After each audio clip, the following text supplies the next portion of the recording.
Driving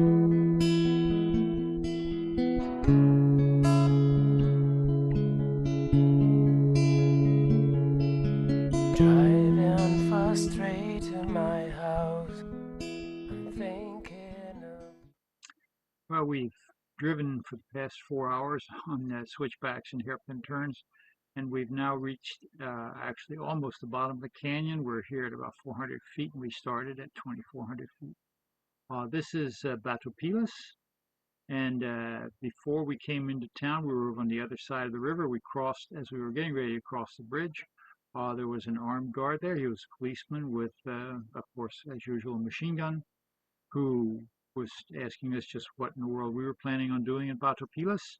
And of course, we told him we're just tourists, so there was no issue. Coming into town here, all these small houses that we're seeing are where the workers lived. So back then, when the mine was at full blast, it was putting out, well, it had 50,000 people lived here, and now there's just about 1,100. So most of these houses are actually empty. Um, we were warned seriously from Caesar about saying the word cartel here in town at all. And he said, even here when we're in the car with the windows open, don't use the word because these people may not be able to speak English, but they do understand the word cartel. So please refrain from that, which we then do. As we're coming closer to town, there's a big blue and white building we're going to go by, and Cesar said that was a fellow from Michigan who came down and started a hotel and refurbished it, but he could never get it to make any money. He was charging $150 a night, which is pretty expensive, especially for being down here. And there really isn't much here. Further on in, we're going to see that the buildings become much nicer and more elaborate, built in the Spanish style. They get bigger, the houses, and this is where the engineers and the head honchos from the mine lived. Uh, we'll come across a yellow building, which is actually the church. Uh, Next to the church is an orange building, and it's probably the biggest building in town. And of course, who would have the biggest building in town aside from the mine owner? Well, that's the priest. So that was where the priest lived.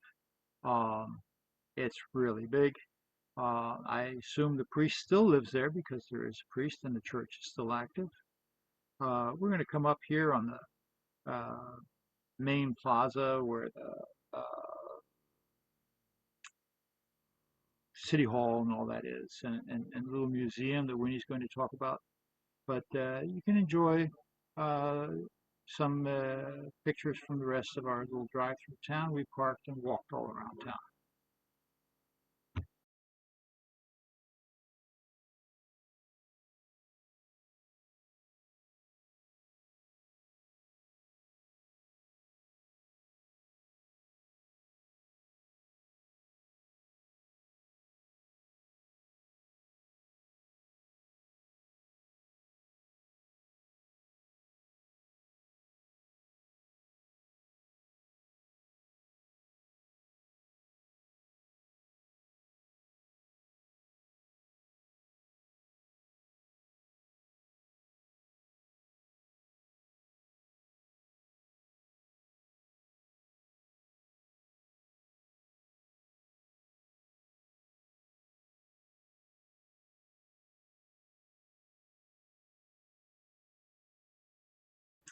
Well, we're driving along here on the Malacan along the river, on our way actually out of town. And over on the right-hand side of the river is where the mine owner's huge hacienda complex lay. The hacienda is all gone. What's left is ruins of the storehouses where they actually stored the silver before taking up to Chihuahua, and where the refineries and everything were. Unfortunately, that's all gone.